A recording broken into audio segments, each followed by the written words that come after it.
തിരുവനന്തപുരം ഒരുവാതിൽക്കോട്ടയിൽ രാത്രികാലങ്ങളിൽ മാലിന്യം തള്ളുന്നതായി പരാതി. ആശുപത്രി മാലിന്യം അടക്കം ആക്കുളം പാലത്തിന് സമീപമുള്ള പ്രദേശങ്ങളിൽ തള്ളുന്നുണ്ടെന്നും ഇവർക്ക് നോട്ടീസ് നൽകിയിട്ടും പരിഹാരമായില്ലെന്നുമാണ് നാട്ടുകാരുടെ പരാതി.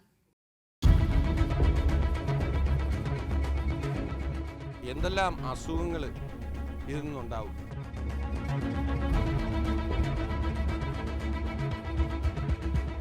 കഴിഞ്ഞ 5 ദിവസമായി ഒരുവാതിൽക്കോട്ടയിലെ ആക്കുളം കായലിനോട് ചേർന്ന് കിടക്കുന്ന നടപ്പാതയുടെ സ്ഥിതി ഇതാണ്. രാത്രിയിൽ വലിയ ലോറികളിലായി ടൺ കണക്കിന് മാലിന്യമാണ് ഇവിടെ തള്ളുന്നത്.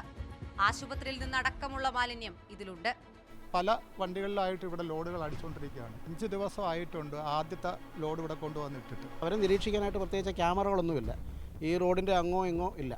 അപ്പോൾ അതില്ല എന്നുള്ളൊരു ഉറപ്പും ഈ കൊണ്ടിടുന്ന സാമൂഹ്യ ദ്രോഹികൾക്കുണ്ട് എന്നുള്ളതാണ് ഇവിടുത്തെ ഒരു വലിയ പ്രത്യേകത. എന്തെല്ലാം അസുഖങ്ങൾ ഇതിൽ നിന്നുണ്ടാവും. നമ്മൾ നോക്കുക, മാലിന്യങ്ങളെന്ന് പറയുമ്പോൾ സാധാരണഗതിയിലുള്ള മാലിന്യങ്ങളല്ല, എല്ലാം പുഴുത്തതും പുഴു മുതൽ ഇങ്ങോട്ട് എല്ലാം അതിലുണ്ട്.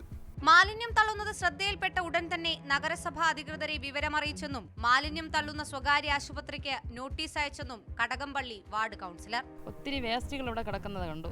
അങ്ങനെ അത് നമ്മൾ നോക്കുന്ന സമയത്ത് ഹോസ്പിറ്റലിൻ്റെ ബില്ലുകൾ അടക്കമുണ്ട്. നമ്മളത് ഹോസ്പിറ്റലിന് അത് അറിയിച്ചിട്ടുണ്ട്, ഹെൽത്ത് വഴി അറിയിച്ചിട്ടുണ്ട്.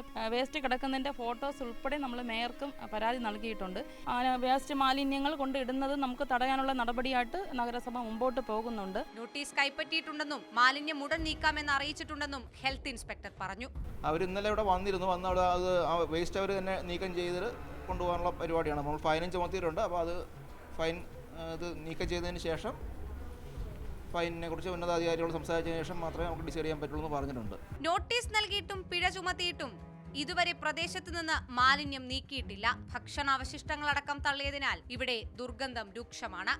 മീഡിയ 1 തിരുവനന്തപുരം.